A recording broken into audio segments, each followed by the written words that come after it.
కావాలా డబ్బు కావాలా అంటే రెండిట్లో ఒకటే కోరుకో. నీకు డబ్బు కావాలి దేవుడు కావాలంటే కుదరదు. సంపాదన కావాలి దేవుని మందిరం కావాలని కోరుకుంటే దేవుని మందిరమే కోరుకో. సంపాదన కోరుకుంటే దేవుడు నాకు ఎందుకు రాడు అని అడిగినా నీకు ఆన్సర్ కొరదు. ఇప్పుడు మనకి నిత్య జీవం కావాలి. ప్రతి క్రైస్తవుడు బాప్తిజం పొందినవాడు, ప్రతి నాదుడు, ప్రతి మానవుడు దేవుని ఆశ తెలుసా, ఇక్కడ మరణిస్తే నిత్య జీవంలోకి అడుగు పెట్టాలి. అక్కడికి అడుగు పెట్టాలంటే కింద కొన్ని వదులుకోవాలనే విషయాన్ని గమనించడం ప్రియమైన సంఘం.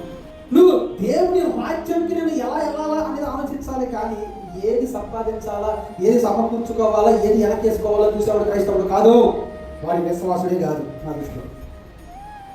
ఒక విశ్వాసుడు అంటే ఎవరో తెలుసండి, అన్నీ వదులుకోవాలి దేవుడి కొరకండి. గర్వము వదులుకోవాలి, డబ్బు వదులుకోవాలి, ఆనందము వదులుకోవాలి. ఎంతసేపు శోధనలు అనుభవించే శ్రమ కావాలని, శ్రమ ఉంటేనే దేవుని విలువ తెలుస్తాడు. ఈరోజు మన జీవితంలో కొన్ని శ్రమలు అనుభవించబడుతున్నాయి, మన మీద పడుతున్నాయి. ఎందుకు చెప్పనా, నీకు దేవుని విలువ తెలియాలని దేవుడు ఒక్కసారి పెడతాడనే విషయాన్ని గమనించి ప్రియమైన